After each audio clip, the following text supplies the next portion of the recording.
Oi, gente, minha gente linda, querida, do bem. Hoje, Dia Internacional da Mulher. Salve, salve a todas nós, mulheres, deste nosso mundão de meu Deus. Guerreiras, maravilhosas, lindas. E o texto de hoje, para nós abrirmos esse programa especial do Dia da Mulher, é este: a escalada. Somos mulheres e somos fortes, mas tão frágil também a ponto de precisar de um homem amor. Eu disse um homem amor, sem preconceito, sem comparação, sem essa de achar que por ser homem também tem que lavar o chão. Não, ser mulher de verdade é respeitar o sexo oposto, com os mesmos sentimentos e vice-versa. Mulher necessita ser amada, respeitada e desejada como uma tenra maçã. Pena que nem sempre e quase sempre não é assim que acontece. As melhores mulheres pertencem muitas vezes aos homens mais atrevidos. E fortes seriam sim, se fracos eles não fossem. Mulheres simplesmente são como maçãs em árvores. As melhores estão no topo, firmes, lindas, contemplativas, desejadas. Mas que pena que elas quase sempre não são alcançadas. Sabem por quê? Porque muitos desses homens têm medo da escalada, de cair, se machucar e não saber se levantar. Preferem pegar as mais fáceis, aquelas maçãs podres que ficam lá no chão, que não são qualificadas como as do topo, mas são fáceis de se conseguir. Assim, as maçãs no topo pensam que algo está errado com elas, quando na verdade são eles, os atrevidos de carne fraca, os tais tão enganados. E as fortes maçãs que lá conseguem se manter firme no topo, têm que esperar um pouco mais. Até que, quem sabe, em algum momento, em qualquer idade, em qualquer lugar, aquele atrevido, forte, fraco, sensível, humano, o dono certo do amor desejado e merecido, o homem certo, aquele que é valente o bastante para escalar até o topo da árvore. E aí, uau, te abraçar, te agarrar num abraço, num entrelaço, o homem amor pela mulher. Mulher maçã de sua vida. Você aí, mulher, quer um desses? Eu quero. E salve, salve todas as mulheres neste dia e sempre, assim como aos homens honrados que todas nós mulheres desejamos ter um. E hoje, sendo o Dia da Mulher, nós não poderíamos deixar de fazer uma homenagem merecida para uma pessoa muito especial que vocês poderão apreciar conosco daqui a pouco no nosso programa. Uma bela mulher, honrada, digna, um exemplo de mulher que vocês com certeza vão amar em conhecer essa história.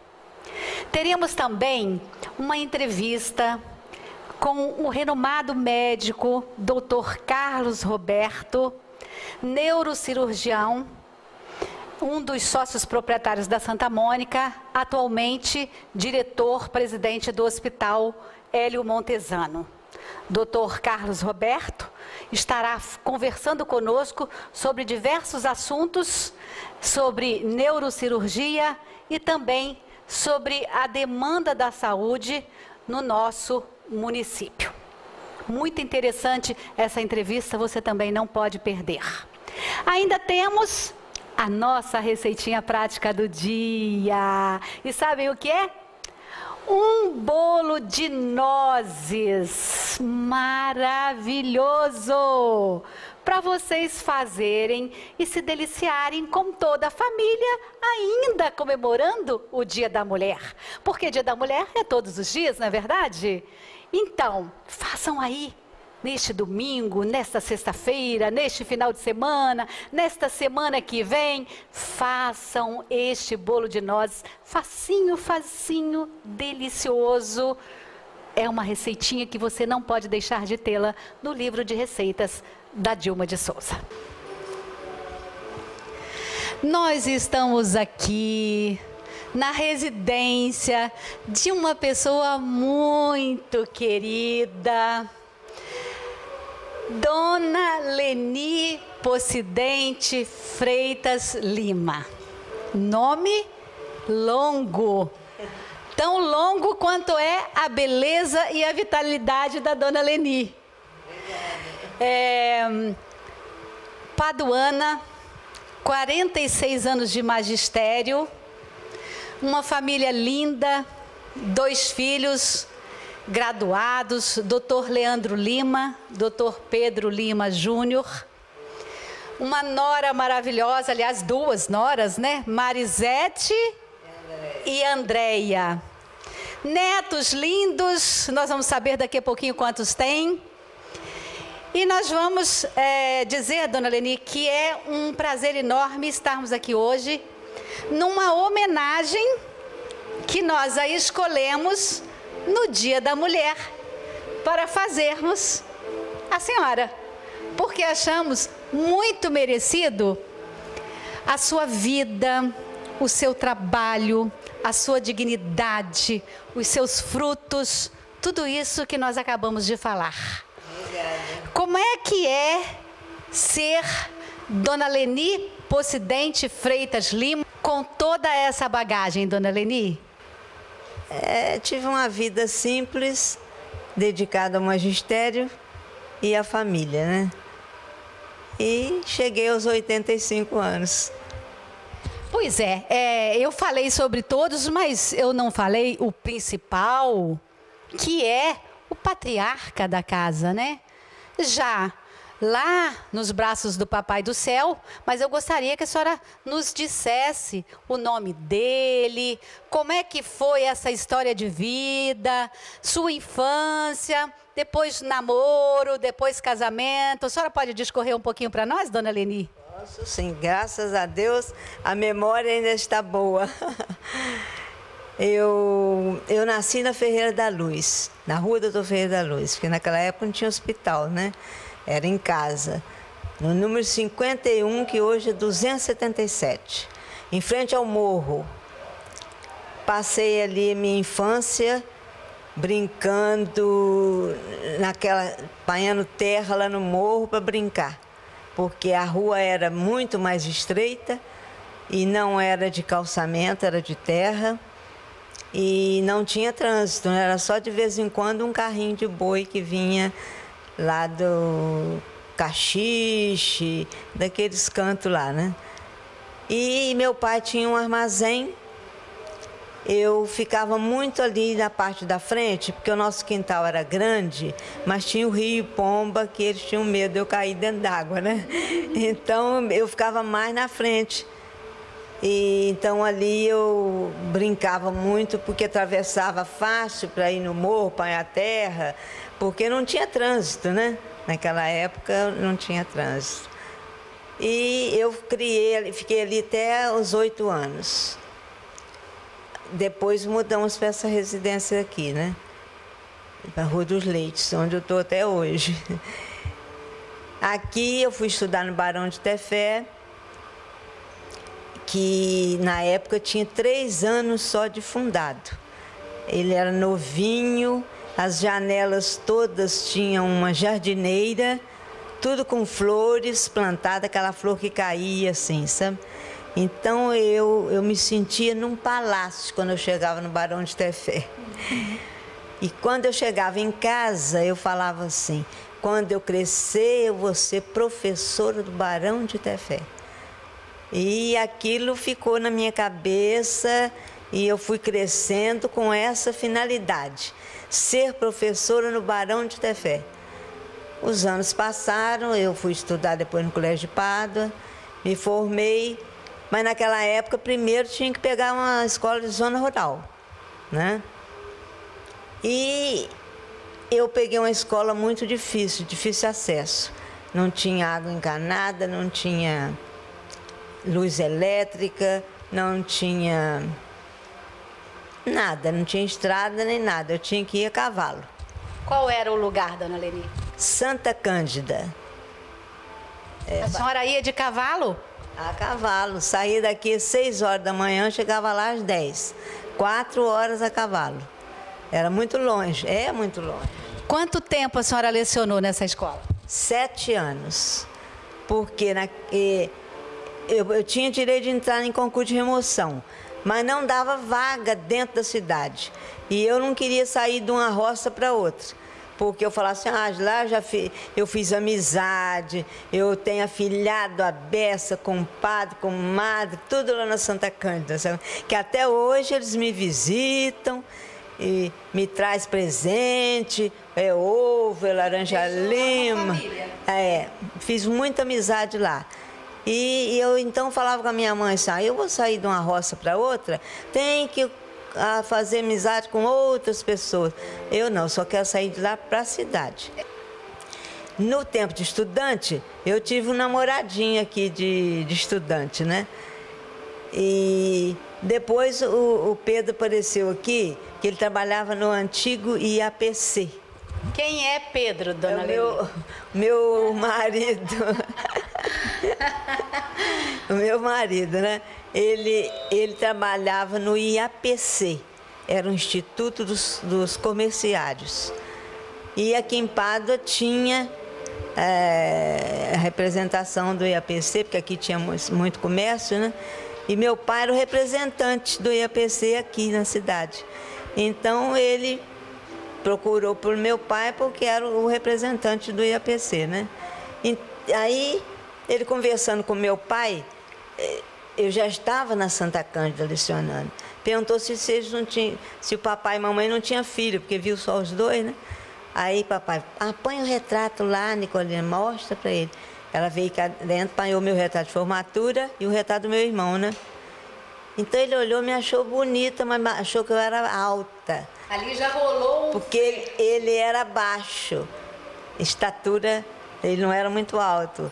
Como são os meninos, né, assim? Então, mas eu no retrato de formatura, dá a impressão que eu sou alta, sabe o que é? Ele achou assim: a moça é bonita, mas é alta. Pensou, né? Depois, ele tinha um carro alto, eu não sei explicar a marca. Não era Jeep, não, mas era um carro. E aí vocês começaram a namorar, né? Ele foi na Santa Cândida. Um dia meu pai falou assim: hoje podia ir buscar a Leni. Ele falou: então eu vou no meu carro. E foi. Mas tinha porteira. Muito bonzinho, né? Aí começamos a namorar em 1950. Porque no ano que ele chegou aqui, em 48, eu tinha outro namorado, entendeu? Ele, quando me conheceu, eu tinha um outro namoradinho. Então ele respeitou. Quando foi em 50, ele voltou. Aí nós começamos a namorar, em 1950. Então, aí quando eu já estava quase aposentando, o meu marido tem um infarto. E ele faleceu e o Pedro Júnior já estava na faculdade. Eu vi que o dinheiro não ia dar, fiquei com medo do meu filho ter que largar de estudar.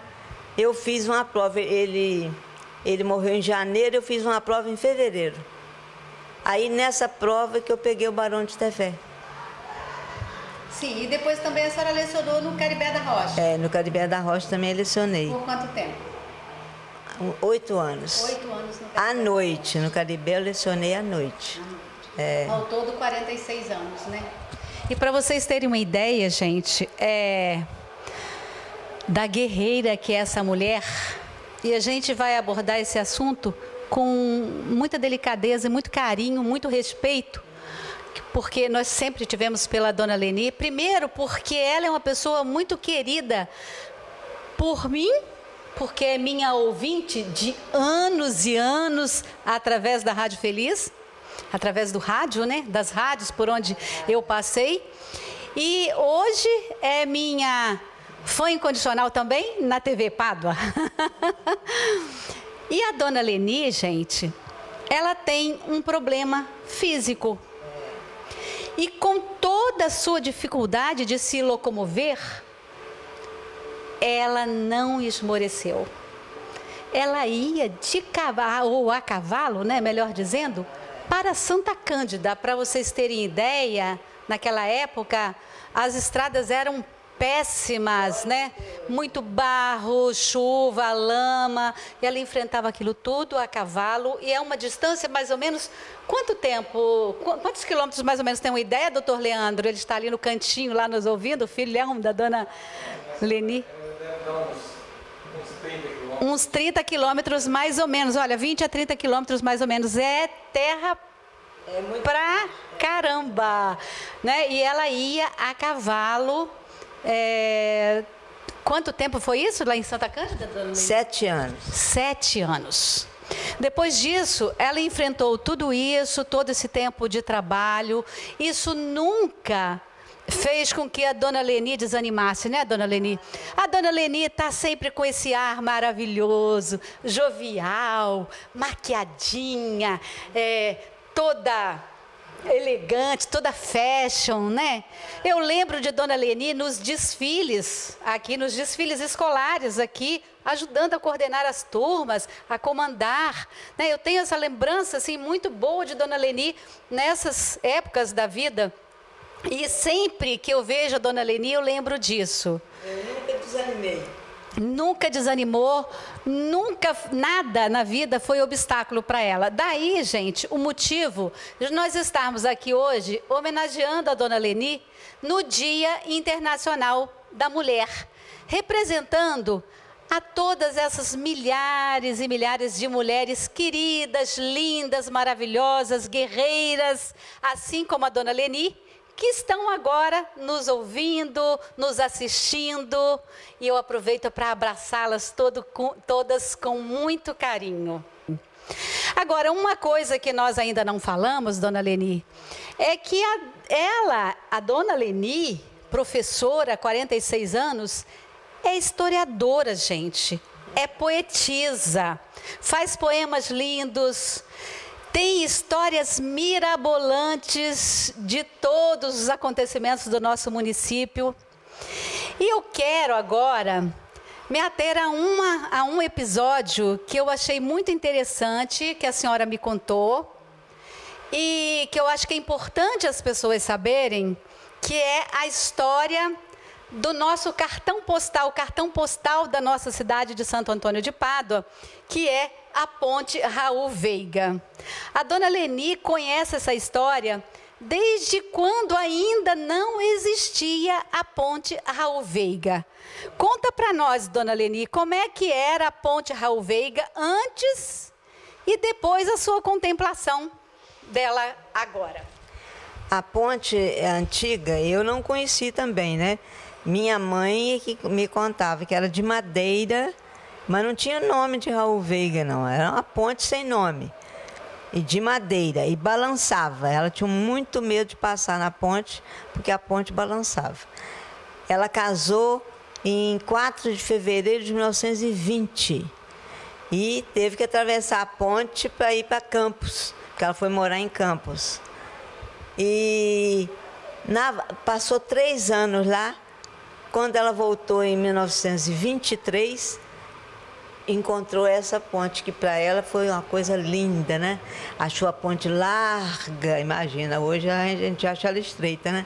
Mas ela achou larga e bonita e firme, porque aí ela atravessou sem susto. Agora, Dona Leni, uma curiosidade que eu tenho certeza que muita gente não sabe. Quantos anos tem a Ponte Raul Veiga? 94, né? 94 anos. 94 anos. E ela foi feita em 5 meses. Em 5 meses? 5 meses. É a notícia que, assim, a minha mãe estava em Campos, né? Mas quando ela voltou, ela chegou aqui em fevereiro de 23. Aí as irmãs contaram para ela como tinha sido a inauguração da ponte, né? Eu quero que a dona Leni me fale de algumas homenagens que recebeu, né? Que foram dignas, com certeza, e muito merecedoras. Eu, quando trabalhei no Barão de Tefé, eu peguei as primeiras sextas séries, que lá só tinha até a 5ª série.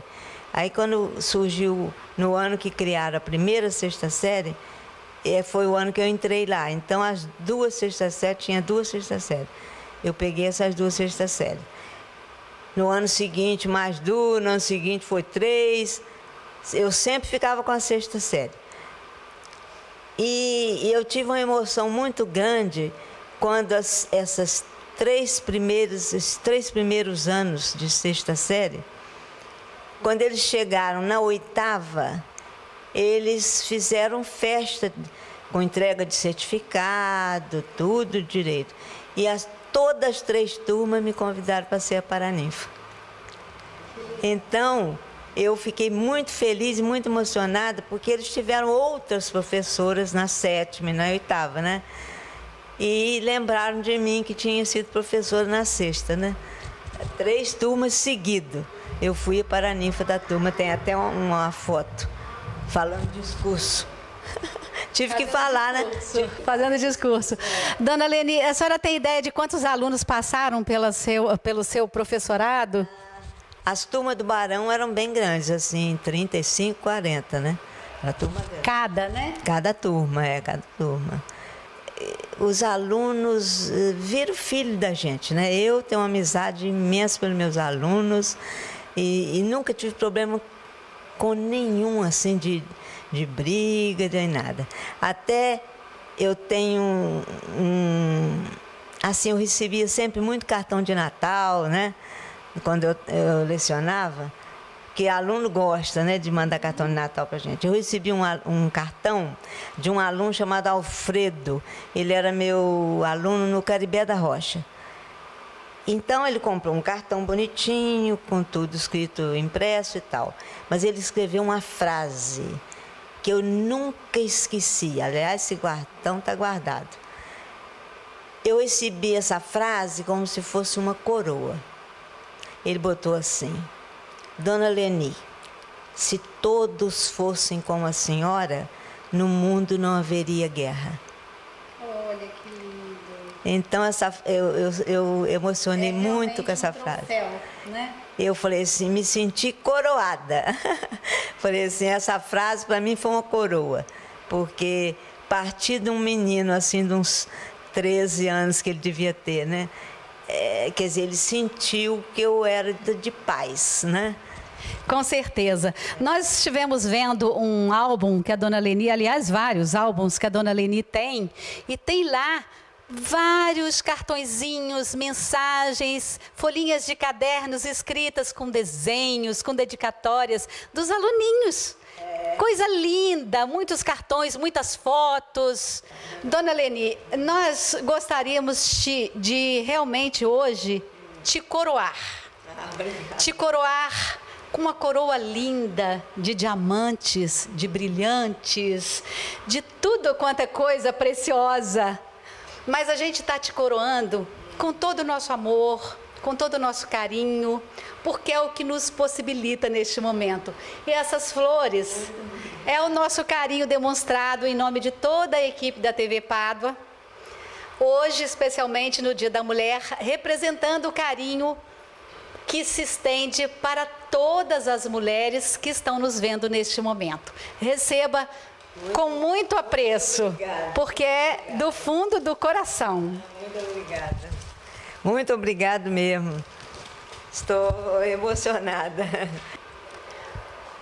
Lembrando, gente, que essa poesia foi feita há 4 anos, tá? Se intitula Ponte Raul Veiga, 90 anos.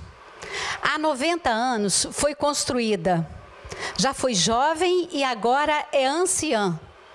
Faz parte da nossa vida, ontem, hoje e amanhã. Em 1922 foi inaugurada, ligando os dois lados da cidade. E a população, muito animada, vibrou de felicidade.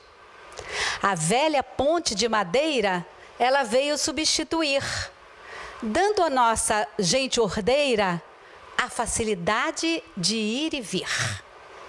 Dela se avista uma linda paisagem. Não há quem resista. Lindo rio, que miragem. Nossa ponte é linda, exuberante. Junto dela, gosto de sonhar. É maravilhoso ver o horizonte verdejante com aves a voar. A ponte Raul Veiga é resistente. Parece não ver o tempo passando. Com suas colunas eficientes, as cheias do Rio Pomba vai enfrentando. Nossa linda ponte, com 94 anos de idade agora, com seus belos arcos, enfeita a nossa cidade. À tarde, ao passar pela ponte, lindo crepúsculo podemos ver. Pinturas de 1000 cores no horizonte, que só Deus sabe fazer. Nesta velha ponte, gosto de recordar o rio com suas sereias no antigo areião. Saudade gostosa que faz remoçar o meu já cansado coração. Dela vê-se uma grande tela de beleza natural. A nossa ponte tão bela é o nosso cartão postal. Parabéns, dona Leni. Pode aplaudir, gente. Aplausos para a dona Leni, grande poetisa, grande historiadora, grande professora, grande, maravilhosa mulher. Um grande beijo, dona Leni. Foi um prazer enorme estar aqui com a senhora hoje, nesta singela homenagem, porque temos a certeza que a senhora merece muito mais. Suas palavras finais? Muito obrigado. Eu acho que eu não merecia tanto, não, mas é a vida, né? É a vida, né? E merece muito. Um beijo muito carinhoso. Muito obrigada. Desejo felicidade para todas as mulheres do mundo, porque a mulher sempre tem o seu valor, né? Com certeza.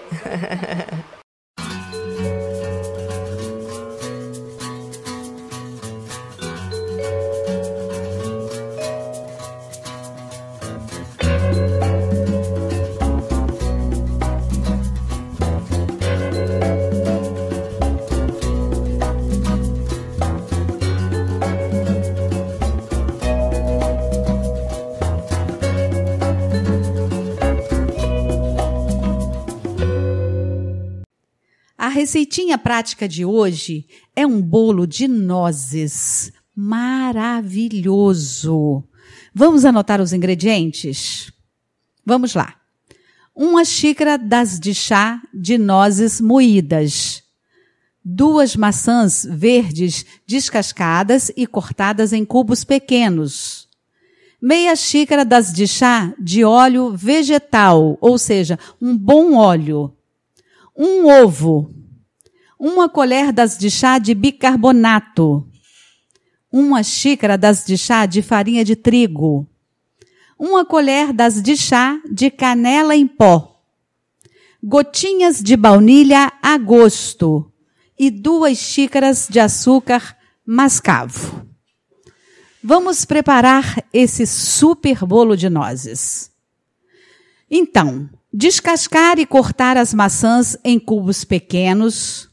Triturar as nozes no liquidificador, não precisa esfarelá-la totalmente. Deixar algumas inteiras para decoração. Misturar todos os ingredientes com uma espátula ou um fouet. Misturar bem misturadinho para que a massa fique bem homogênea. Aí você vai assar em uma forma redonda, de buraco no meio, untada e enfarinhada, por cerca de mais ou menos 30 minutos em forno médio, ou seja, a 180 graus. Assou, ficou douradinho por cima, enfiou um palito, saiu limpinho? Tá ótimo, tá no ponto. Tira do forno, deixa esfriar, desenforme e aí você decore por cima com as nozes inteiras, joga um pouquinho de canela, pulveriza um pouquinho de canela por cima, um pouquinho de açúcar também, açúcar branco por cima. Fica lindo, tá? E fica maravilhoso. É só se deliciar. Esse bolo é dos deuses. Ou seja, esse bolo, eu gosto de dizer que ele é de Deus. Façam aí.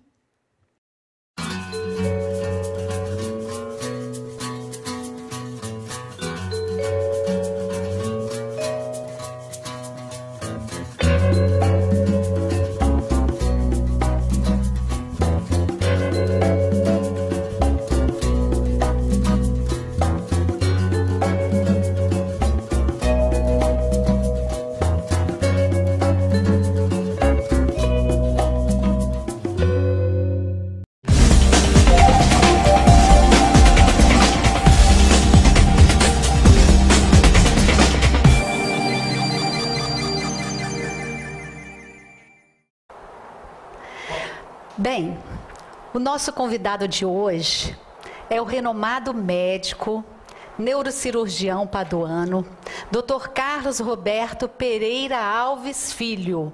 Nome grande, né? Filho de um farmacêutico que também podemos chamar de um médico imediato do nosso povo, que é o famoso Beto da farmácia, conhecido por todos carinhosamente. E é muita honra receber hoje, aqui nos nossos estúdios, o Dr. Carlos Roberto, atual diretor do Hospital Hélio Montesano e um dos sócios proprietários da Casa de Saúde Santa Mônica. Dr. Carlos Roberto, é um enorme prazer tê-lo aqui. Igualmente, Dilma. Obrigado pelo convite. É uma honra estar aqui para poder trazer um pouco mais de informação às pessoas leigas, né? E destrinchar um pouco da nossa medicina, trazendo mais informações assim ao povo, né? Às pessoas. Pois é, doutor. A sua especialização é um tema curioso até para muitas pessoas que eu acho que, eu imagino que nem consigam dimensionar o alcance de tudo que um neurocirurgião consegue fazer na nossa vida, na vida das pessoas, dos pacientes que do senhor precisar ou que de um neurocirurgião precisar. Eu gostaria que o senhor falasse, resumidamente, porque o assunto é vasto, o que realmente envolve a medicina do neurocirurgião. Ou seja, quais as doenças que os pacientes mais te procuram para se tratarem? O que fazer para melhorar o cérebro, que é o centro desse tratamento? Bom, a neurocirurgia, próximo à medicina, é uma ciência relativamente muito nova, quando comparados à medicina prestada dos tempos antigos. Atualmente nós temos uma medicina de excelência no Brasil, por uma questão de globalidade, e felizmente o Brasil vem conseguindo cada vez mais capacitar médicos e nos pôr no cenário mundial para que possamos exercer uma medicina de qualidade. E a neurocirurgia não é diferente. Não faz muito tempo, nós ainda não tínhamos uma residência médica em neurocirurgia no Brasil.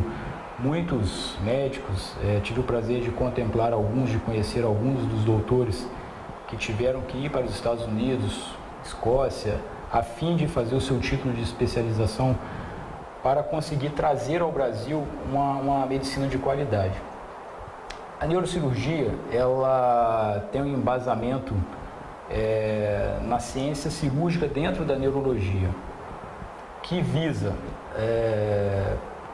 desde o tratamento de doenças cerebrais até mesmo de nervos periféricos, passando pela coluna vertebral. Então, realmente, o tema é muito vasto, é muito grande. Nós temos desde doenças do cérebro, passando pela coluna vertebral e alguns nervos periféricos, que acometem mãos, pernas, braços. Então, realmente, é um tema vasto e de muita discussão. Doutor, cabeça, quando a gente fala de cérebro, a gente fala de cabeça. Cabeça tem a ver com a alma? Tem que tratar do espírito para poder cuidar também do cérebro, da mente? Isso, desde a antiguidade, muito se discute.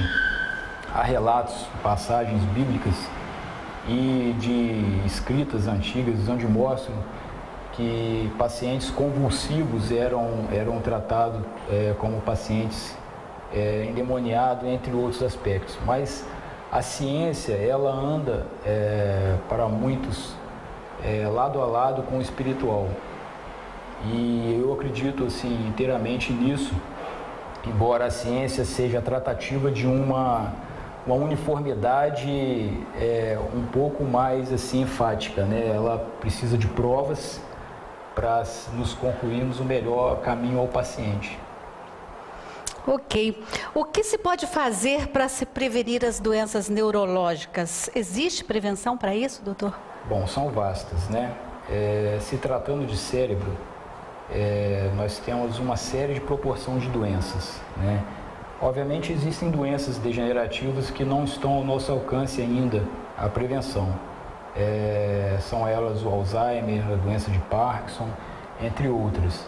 Mas existem outras doenças, assim como a enxaqueca, que há propósitos de tratamento, inclusive de uma profilaxia, de uma prevenção, para que o paciente fique isento das dores, E no decorrer de todo o nosso corpo nós temos esses porvires, Quais são as doenças mais comuns na neurocirurgia? Bom, ao nível de consultório, a maior queixa do paciente hoje são as dores de cabeça, as cefaleias, e aí é um campo muito vasto a se discutir. As dores lombares, as dores de coluna, Creio que são os dois temas mais comuns assim no nosso dia a dia, no nosso cotidiano. Hoje a gente lida com o tempo de uma forma completamente diferente, doutor? O senhor acha que isso influencia no funcionamento cerebral das pessoas? Com certeza, O estresse. Tempo corrido. Existe um escritor muito famoso e renomado chamado Augusto Cury. Augusto, ele descreve as nossas crianças, a nossa geração Y hoje, como uma geração que ela não aprendeu a esperar, Que na verdade a criança nasce hoje, ela já sabe tocar num tablet, Então isso tem muito a ver. Ao longo do tempo, nós não tínhamos micro-ondas, nós não tínhamos... Então se sentava à mesa e aguardava a comida ficar pronta. E o que vem ocorrendo hoje? A criança, ela não consegue esperar nem esse tempo. Ela está acostumada com apenas um toque, que a informação ao seu dispor. Então isso influencia muito. Com certeza são fatores que atrapalham não só as doenças neuropsiquiátricas, como envolvem também dores, Então a correria não nos deixa ter uma alimentação saudável, uma qualidade de vida adequada, e acaba que nós ficamos escravos e um pouco cárceres dessa vida corrida. E acaba nos deixando obesos, portadores de doenças crônicas, e acabamos desenvolvendo assim diversas doenças, Sim, a ansiedade então é um dos fatores que ocasiona muitos problemas nesse sentido? Primordial, com certeza. Primordial, Com certeza. Qual é a evolução que o senhor imagina para a neurocirurgia nos casos de um AVC, Hoje a gente ouve muito falar em tantas pessoas que têm AVCs, que têm aneurisma. O senhor poderia falar se o senhor visualiza alguma coisa que possa futuramente, quem sabe, conseguir se prevenir ou, de qualquer forma, tratar e a pessoa não ficar com sequelas? Tem isso já futuramente? O senhor vislumbra isso? Existem inúmeros estudos que eles tentam prever aquele paciente que tem uma propensão a desenvolver um AVC. Embora isso esteja muito a nível de ensaio, eu participei muito próximo, observando a minha esposa, a Brielle. Ela desenvolveu uma tese de mestrado onde buscava enquadrar o paciente nos pacientes com maiores riscos a desenvolver um AVC isquêmico. São estudos muito promissores, né, onde buscam ter marcadores biológicos para que se possa prever que aquele paciente teria um AVC. Em relação ao aneurisma cerebral, isso é um tema muito antigo, há muito se tratado pelos neurocirurgiões antigos e novos, de maneira muito catedrática, né?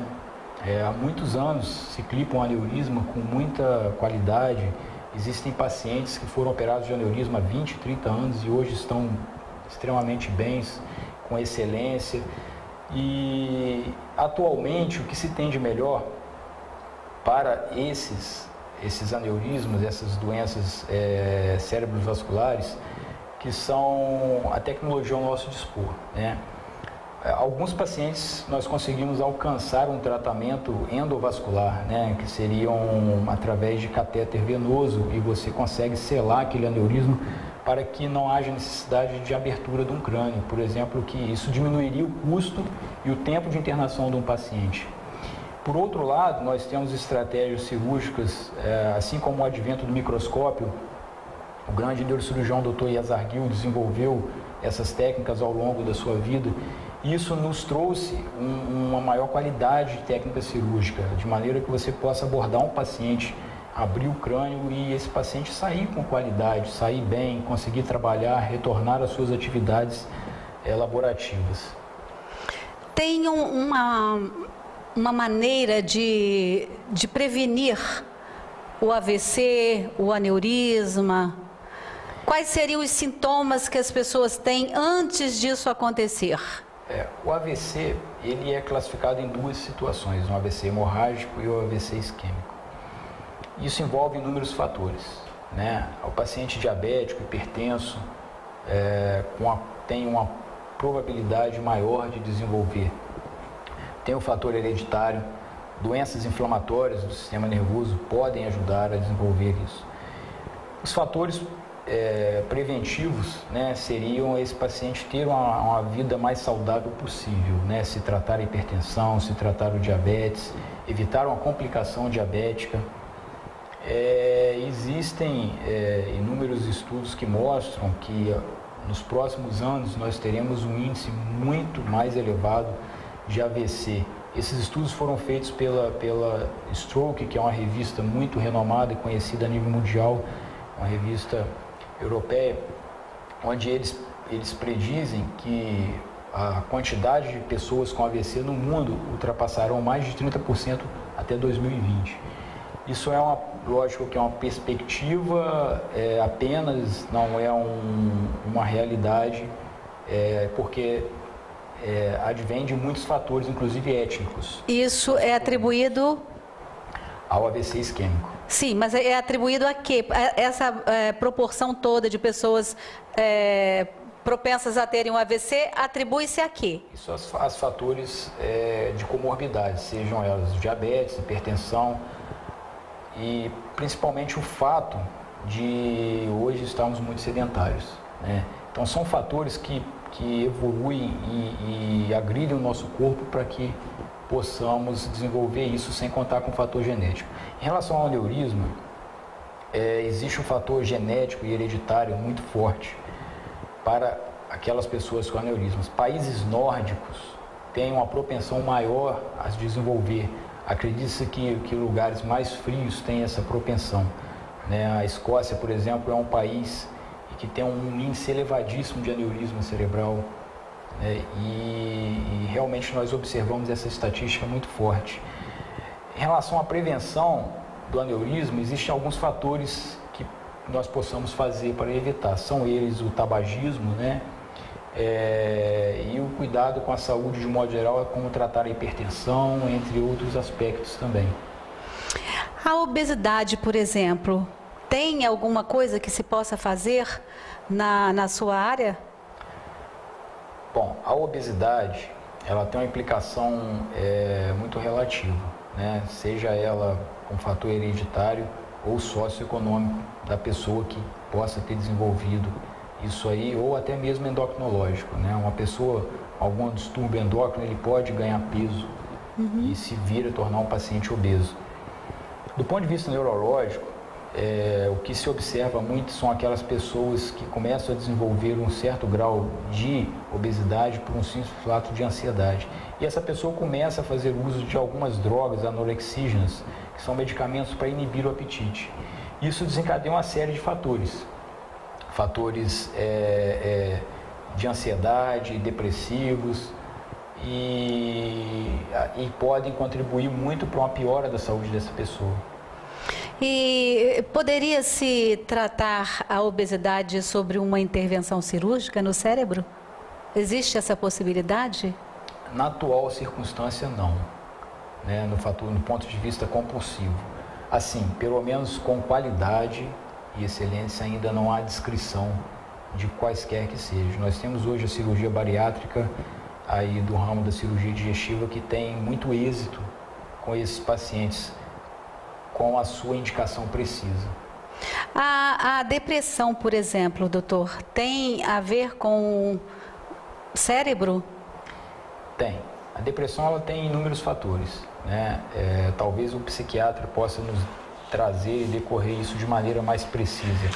Mas do ponto de vista médico geral, a depressão, ela geralmente é subjetiva a um fator socioeconômico, do ponto de vista cultural, que aquela pessoa se insere no meio, fatores extrínsecos, externos à sua vida afetiva e até mesmo fatores genéticos, hereditários daquela pessoa. Certo. Doutor, a gente ouve muito falar em pessoas que te procuram todos os dias com problemas de dores na coluna. Eu gostaria que o senhor confirmasse isso e dissesse o que o senhor faz, porque eu ouço dizer assim, o doutor Carlos Roberto, ele faz uma aplicaçãozinha e você melhora na hora, hoje não se sente mais dor. É verdade, doutor? Na realidade, a cirurgia da coluna, ela tem avançado muito tecnicamente e a cada ano que passa, técnicas mais novas e menos invasivas, elas são elaboradas. O que acontece, como nós descrevemos anteriormente, a dor de coluna, a dor lombar principalmente, ela é um evento muito comum no nosso meio, né? Seja ela por sobrecarga de peso, por má qualidade de vida e até às vezes por fator hereditário. A gente tem um alto índice no consultório realmente de pacientes com dores na coluna.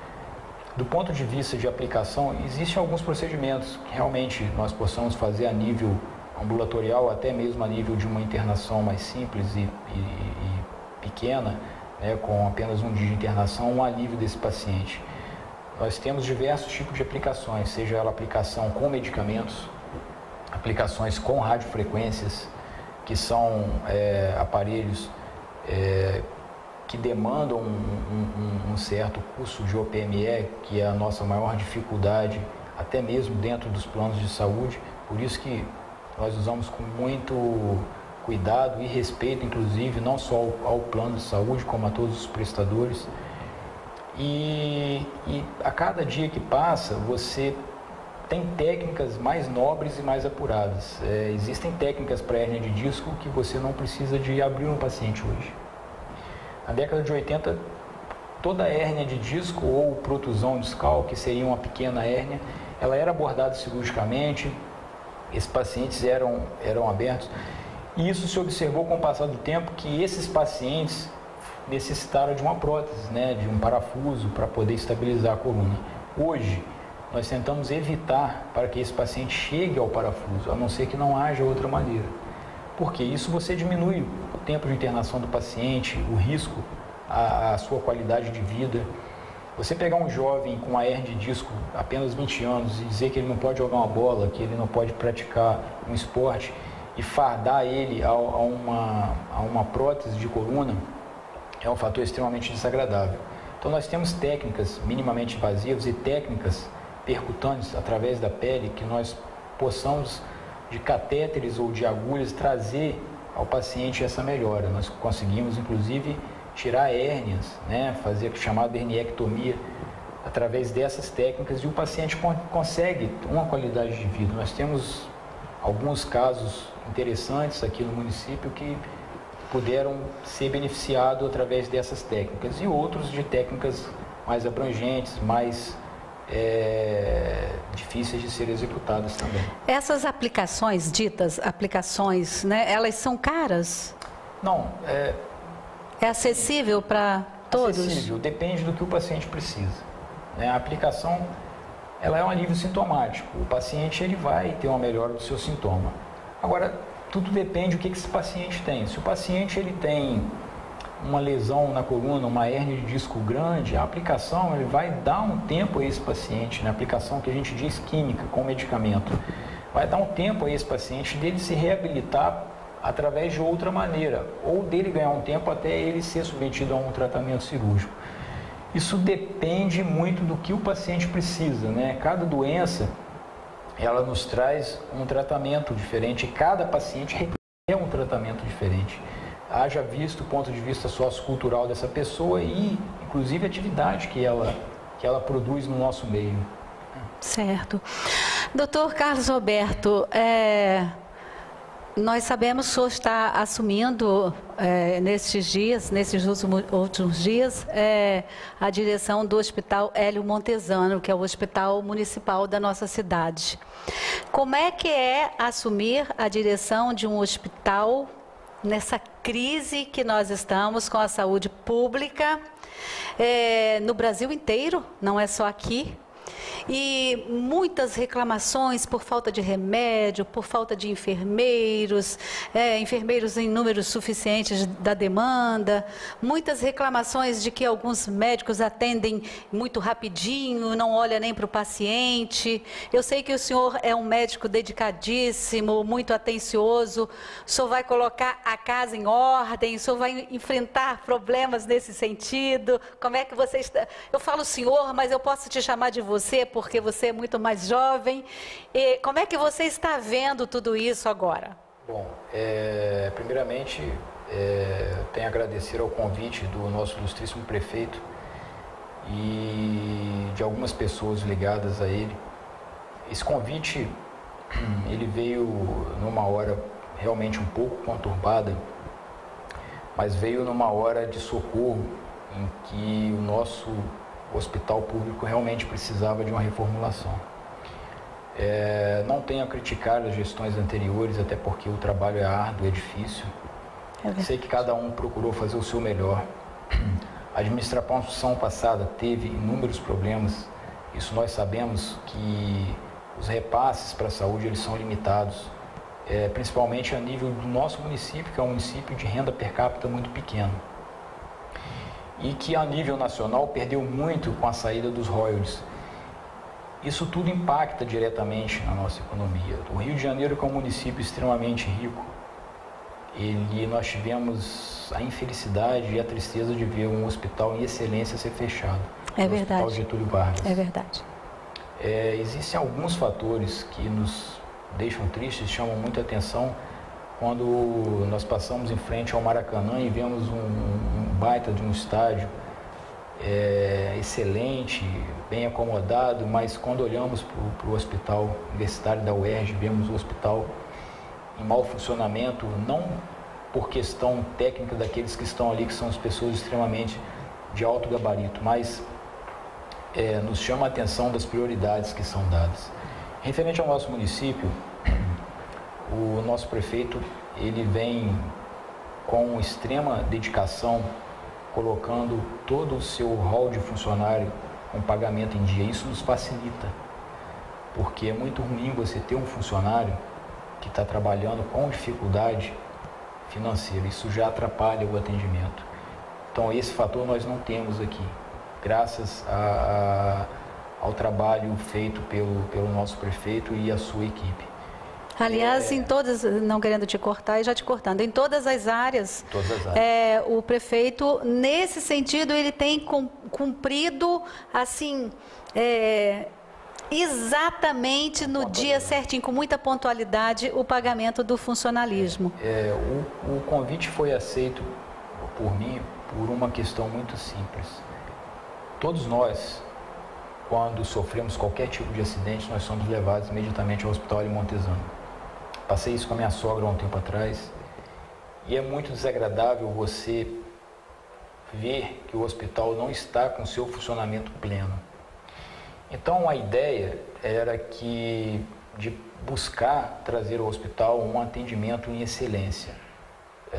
Não que a equipe que está ao hospital hoje seja diferente da equipe que estava antes.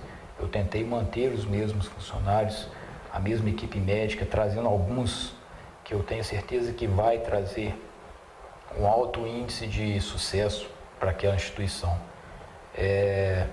O que acontece, Dilma, é que, infelizmente, como em todas as outras áreas, o fator humano ele interfere muito.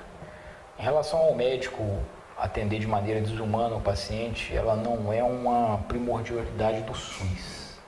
Esse médico ele atende mal no SUS, ele atende mal no convênio, ele atende mal no particular. Isso, infelizmente, não é só do médico. Você tem pessoas de outras áreas. Em todos os setores, né, doutor? Engenheiros, em todos os setores. Então, eu acredito em todos os que estão no hospital. Eu tenho convivido diariamente com todos, tenho pedido o apoio de todos, sei que eles vão contribuir para isso. E a gente pede à população um pouco de paciência, que a ideia é fazer daquele hospital realmente uma potência para a região, para que a nossa população e nós futuramente possamos desfrutar disso. Nós estamos tentando implantar um modelo gestor próximo ao que é feito no privado, para que esse hospital tenha uma qualidade de medicamentos, tenha uma qualidade de exame, tenha uma qualidade de atendimento de especialista. A gente acredita que isso vai ser possível num período médio de tempo. As dificuldades elas são inúmeras, principalmente se tratando de verba pública, mas eu acredito que no que depender da nossa vontade e acredito eu que do poder público municipal, isso vai se propagar para melhora. E a gente torce muito, né, doutor? Porque quando se tem boa vontade, se faz com amor e acredita, as coisas acontecem, não é verdade? Hoje a gente ouve muito falar assim, a coluna já não se opera tanto. Qual é a indicação para uma cirurgia na coluna? Como eu havia dito, nos anos 80, se operava de maneira indiscriminada, por diversos motivos. Você não tinha o mesmo recurso que nós temos hoje, de ressonância de excelência, tomografia de alto padrão. Então, o médico ele tinha um alto grau de dificuldade técnica em conseguir esses exames. Então, ele acabava por optando pela clínica do paciente. Hoje, nós com esses exames, nós podemos discernir melhor esse tratamento. Nós podemos tirar o paciente da dor com procedimentos pequenos, né? Aí entram as infiltrações, as cirurgias minimamente invasivas. E realmente, a ideia da cirurgia da coluna é tentar preservar maximamente a coluna do paciente, e não ao inverso. Então, a sociedade, todas as sociedades que fazem parte da sociedade de coluna, né? Assim como a SBOT da ortopedia, a Sociedade Brasileira de Neurocirurgia, a cirurgia da coluna espinhal, que é uma sociedade que vem crescendo no Brasil ao longo do ano, a OSPINE, que é uma sociedade a nível mundial. A ideia é que se aborde cada vez menos a coluna, que se traga para o paciente uma melhora mais incisiva e menos invasiva, para que esse paciente tenha uma qualidade e ele preserve a sua coluna. A ideia não é você desmontar a coluna de uma pessoa e remontar ela. e sim trazer uma qualidade de cirurgia com menor impacto para esse paciente. Ok, doutor. Eu sei que se nós ficarmos aqui, nós vamos discorrer, acho que o tempo, a noite é curta, né? Hoje nós vamos nos ater aqui a este bate-papo, mas eu quero contar com a sua parceria aqui na nossa TV Pádua, e eu quero muito ter essa parceria sua, dos seus colegas, para a gente falar com mais profundidade sobre vários temas, várias doenças que tanto as pessoas procuram saber, procuram se informar e que necessitam dessa informação. Nós vamos deixar aqui o nosso WhatsApp, tá, gente? Para vocês fazerem as perguntas que vocês quiserem para os nossos médicos, que possivelmente teremos aqui nas próximas entrevistas. Nosso WhatsApp é 988-323318, DDD 22. Pegue aí, abaixo, tá aí no visor abaixo. Anotem, passem para nós as suas dúvidas, né? Façam as suas perguntas e com certeza nós estaremos dando a resposta apta para vocês com a possibilidade do Dr. Carlos Roberto novamente aqui e dos seus colegas também. Podemos contar com essa parceria, doutor? Eu agradeço o convite, estamos à disposição, né, sempre que possível, a prestar quaisquer esclarecimentos que sejam eles inovadores, que possam trazer benefícios à população. Muito obrigada, doutor. Eu desejo muito sucesso aí na sua vida, no seu trabalho, lá à frente da direção do hospital. Acho que é um trabalho, assim, muito corajoso seu. Quero aproveitar a oportunidade para mandar um abraço para o Enéas Quintal, menino gente boa demais, que ocupou esse cargo há até poucos dias. Atualmente ele está se recuperando de um problema de saúde. E, Enéas, a gente torce para que você fique bem. Um beijo muito carinhoso para a doutora Iana, sua esposa. E eu quero aproveitar também e mandar um beijo para a sua esposa. O nome dela é? Brielle. Ela é também médica? Farmacêutica. Então tá tudo em casa, né, doutor? Um colaborando com o outro. Um grande abraço, leve o nosso abraço a todos da sua equipe, tá? Muito obrigada e até uma próxima oportunidade. Se o senhor gostaria de falar alguma coisa, fique à vontade. Eu agradeço o convite, dizer que estamos à disposição de toda a população paduana, não só na Santa Mônica, quanto ao hospital agora, e esperamos fazer um trabalho digno, de que cada um merece, e digno do convite, né? E agradecer mais uma vez o seu convite e apoio também ao nosso trabalho. Nós aqui estamos honrados. Muito obrigada, doutor. Bem, gente, depois de toda essa comemoração, Dia da Mulher é todos os dias, não é? Nós estamos nos despedindo e eu agradeço muitíssimo a sua doce companhia. Estaremos de volta. E você tem encontro marcado comigo no próximo programa. Um grande beijo!